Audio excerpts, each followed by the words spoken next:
बिस्मिल्लाहिर्रहमानिर्रहीम अस्सलाम वालेकुम स्टूडेंट्स। आज की हमारी इस वीडियो का टॉपिक है बोन्स। आज हमने हिस्टोलॉजिकल पॉइंट ऑफ व्यू से बोन को स्टडी करना है। इसकी मॉर्फोलॉजिकल क्लासिफिकेशन देखेंगे, इसकी ऑस्टियोजेनिक मेम्ब्रेन्स को देखेंगे और इसके अलावा हम डिफरेंट टाइप्स ऑफ सेल्स जो हैं जो कि बोन को बनाने में काम आते हैं उनको देखेंगे और इसके जितने भी इस कनेक्टिव टिश्यू के जितने भी पार्ट्स हैं उनको डिटेल में स्टडी करेंगे। Okay, so let's start with introduction of bone.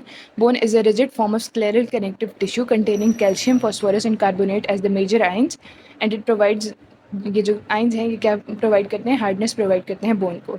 इसके अलावा it is rigid with inorganic salts. कौन से सॉल्ट्स होते हैं? Calcium phosphate and calcium carbonate. ठीक है, इसके अलावा क्या है कि ये बेयर करती है हमारी बॉडी के वेट को and provides attachment for muscles and contains bone marrow which is the haemopoietic यानी ब्लड फॉर्मिंग टिश्यू। ठीक है, ब्लड फॉर्मिंग कनेक्टिव टिश्यू। इसके बाद हम आ जाते हैं मॉर्फोलॉजिकल क्लासिफिकेशन में। मॉर्फोलॉजिकल क्लासिफिकेशन का क्या मतलब है कि मॉर्फोलॉजी के हिसाब से यानी हमारे पास बोन की कितनी टाइप्स हैं। कितनी टाइप्स होती हैं? हमारे पास दो टाइप्स होती हैं, कॉम्पैक्ट बोन और स्पॉन्जी बोन। जो कॉम्पैक्ट बोन है it is solid and it is like a shell, काफ़ी मतलब इसमें कोई ट्रेबेक्यूली नहीं होते, कोई होलो स्पेसेस नहीं होती। ठीक है, और जो स्पॉन्जी बोन है it is characterize by trabeculae separated by marrow spaces. Separated by marrow spaces और इन बिटवीन क्या होगा? ऑफ कोर्स मैरो होगा इन यंग पीपल और the marrow will be replaced by fat in older age. ठीक है, जो compact bone है it is solid and long bones में शाफ्ट में होती है कॉम्पैक्ट बोन, शॉर्ट बोन्स में क्या होती है? शेल में होती है और फ्लैट बोन्स में टेबल्स में।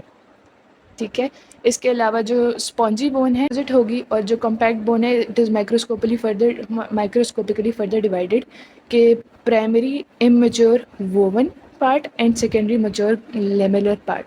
जो प्राइमरी इमेच्योर वोवन पार्ट है ये क्या होगा?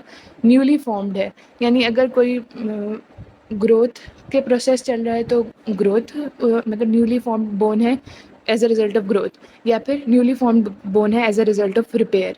ठीक है, यानी कैलस भी हो सकता है और दूसरा हमारी ग्रोथ के रिजल्ट में भी जो न्यूली फॉर्म्ड बोन होगी उसको हम क्या कहेंगे? Primary immature woven. और जो पहले से हमारे पास रीमॉडल हो चुकी हुई होगी और मतलब वो ओल्ड बोन होगी, कह लेंगे ओल्ड बोन होगी, वो क्या होगी? Secondary mature lamellar bone. ठीक है, इसके अलावा हम आ जाते हैं इसकी मेम्ब्रेन्स पे। हमारे पास जो कार्टिलेज है उसमें एक मेम्ब्रेन होती है, कॉन्ड्रोजेनिक मेम्ब्रेन होती है जिसको हम क्या कहते हैं? पेरिकॉन्ड्रियम। और इसमें कौन सी मेम्ब्रेन्स होती हैं? इसमें दो मेम्ब्रेन्स होती हैं, पेरिओस्टियम और एंडोस्टियम। पेरिओस्टियम और एंडोस्टियम। ये जो पेरिओस्टियम है ये इसके कैरेक्टरिस्टिक्स को देखते हैं फिर एंडोस्टियम पे आते हैं। जो पेरिओस्टियम है it is just like the perichondrium. इसकी टू लेयर्स होती हैं, outer vascular fibrous and inner osteogenic, और ये होती है सेंसर। इसके अलावा बोन ग्रोथ और रिपेयर का काम करती है ये due to osteogenic potential. Bone growth और रिपेयर के काम आती है ड्यू टू ऑस्टियोजेनिक पोटेंशियल, क्योंकि इसमें प्लूरीपोटेंशियल सेल्स होते हैं। क्या होते हैं? प्लूरीपोटेंशियल सेल्स होते हैं जिसको हम कहते हैं ऑस्टियोप्रोजेनिटर सेल्स। क्या कहते हैं? ऑस्टियोप्रोजेनिटर सेल्स होते हैं इसमें। और इस पेरिओस्टियम में से परफोरेटिंग परपेंडिकुलर फाइबर्स निकलते हैं जो कि एंकर करते हैं with the cortex of the bone. और इन फाइबर्स को हम क्या कहते हैं? शार्पीज फाइबर। इन फाइबर्स को हम क्या कहते हैं? शार्पीज fibre.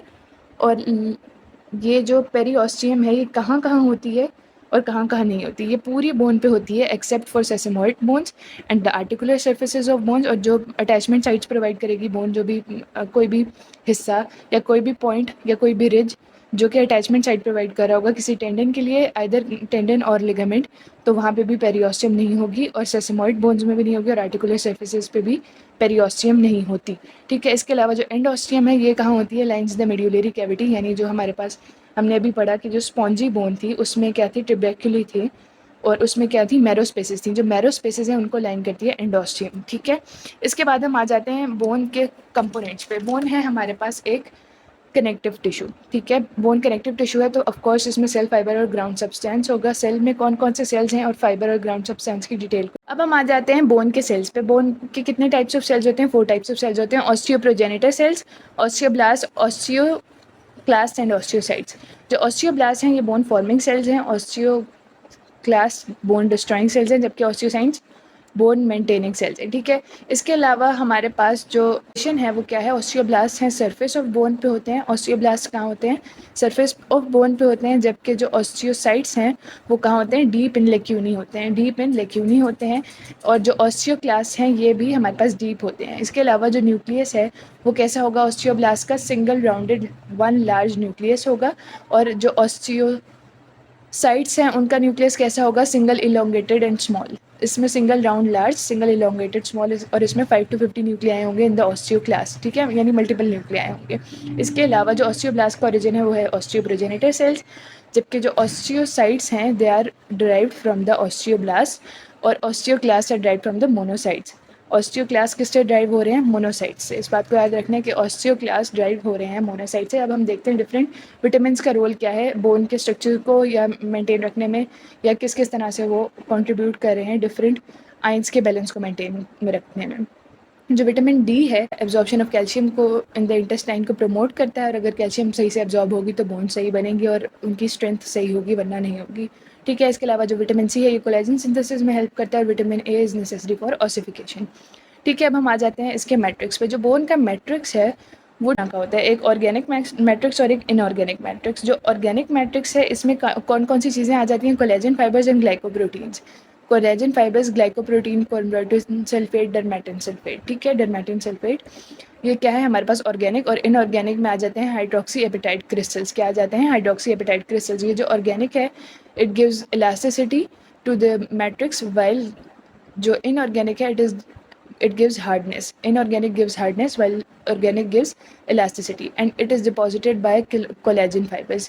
Inorganic is deposited by organic, यानी collagen fibers जो कि टाइप 1 है मेनली, वो डिपॉजिट करते हैं हाइड्रोक्सी एपेटाइट क्रिस्टल्स को। इसका ये फॉर्मूला है। और okay, so that's all for today. I hope you find this video useful. Stay tuned and subscribe to my channel.